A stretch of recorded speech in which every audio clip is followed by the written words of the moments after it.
Bienvenue sur notre page La Voix des élus. Avez-vous envie de lire la portée de musique? Vous êtes choriste ou même maître chœur débutant et vous avez envie de lire les solfèges et connaître les notions de base sur la théorie musicale. Eh bien, vous êtes à la bonne adresse.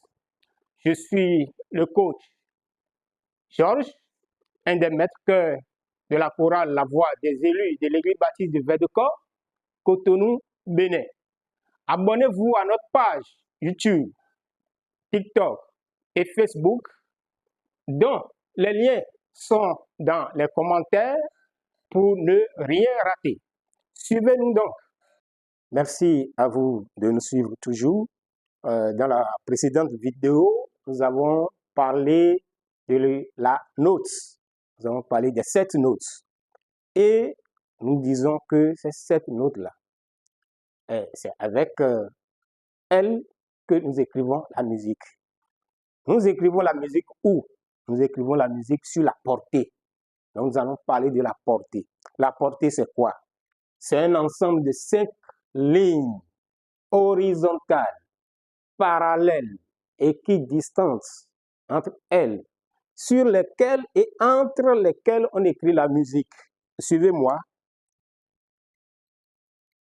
Nous avons parlé de 5 lignes. Nous devons avoir 5 lignes pour parler de portée. Si nous n'avons pas 5 lignes, nous n'avons pas encore une portée. Alors, cette portée qui est représentée par 5 lignes, nous comptons les lignes et les interlignes. Mais comment? Du bas vers le haut. Les lignes 1, 2, 3, 4, 5.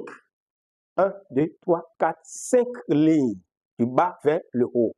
Les interlignes, l'espace entre 2 lignes, se compte également du bas vers le haut. Nous avons 1, 2, 3, 4 également. Donc, c'est le même système de comptage. Ne mélangeons pas. Ce qui est écrit ici, voilà, jusqu'à 5, c'est 5 lignes. 1 jusqu'à 4, ça fait 4 interlignes que nous avons pour les 5 lignes. Alors, il nous faut ce qu'on appelle la clé pour pouvoir ouvrir, par où on commence. Et comment est-ce que je lis les notes? Alors, on se sert des clés. Et nous avons 3 sortes de clés qu'on appelle clé de sol, clé de fa et clé d'ut. Je vous avais dit que au départ, le do s'appelait ut. Donc, ça clé. Maintenant, ces clés, vous pouvez les rencontrer et lorsque vous voyez quelque chose qui est comme ça, il faut savoir que vous êtes en train de voir la clé de sol. J'ai juste fait un schéma. Si vous voyez quelque chose comme ça, vous êtes en clé de fa. Et autre chose comme ça, à peu près quelque chose comme ça. À peu près quelque chose comme ça. Ça, on appelle clé de ut, clé d'ut. Maintenant, les clés qui sont généralement utilisées, ce sont les clés de sol et les clés de fa. Ces clés-là, on les place sur une ligne donnée ou bien dans un endroit donné dans la portée.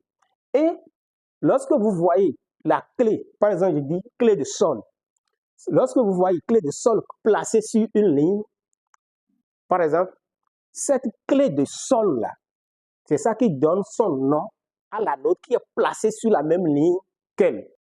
Si nous plaçons la clé de sol quelque part, nous savons que sol, là, la ligne que cette clé qui s'appelle clé de sol occupe là, nous donne la note sol.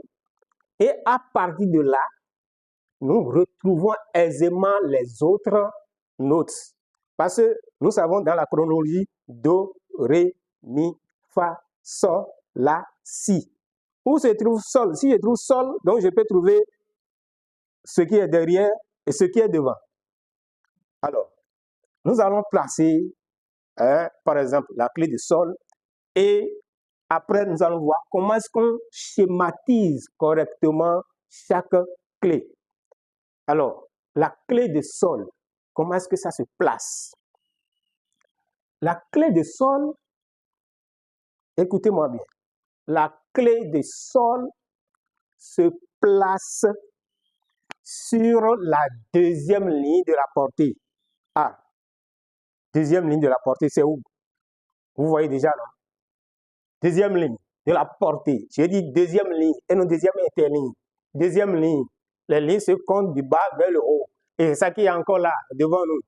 Deuxième ligne. Et la clé se place, la clé de sol se place sur la deuxième ligne de la portée et toujours au début de la portée. Parce qu'on parle de clé. C'est avec ça qu'on ouvre la portée. Donc, c'est toujours au début. Donc, je place ma clé de sol. Comme ça, au début de la portée. Oh, je peux lire toute note placée sur cette portée maintenant. Voilà la clé de sol que nous venons de placer. Ah, quelle serait la note écrite sur la ligne là? Souvenez-vous, quand on dit que la clé de sol se place sur la deuxième ligne, regardez le point là. C'est le point qui est placé. Parce que c'est là que j'ai commencé. Voilà, c'est le point là qui est placé sur la deuxième ligne. Alors, comment est-ce que nous allons placer chaque note? Restez connectés. Abonnez-vous toujours à notre chaîne et vous allez découvrir comment est-ce que nous pouvons placer ces notes-là et les lire et comment est-ce que nous pouvons représenter aisément ces clés. Merci à vous.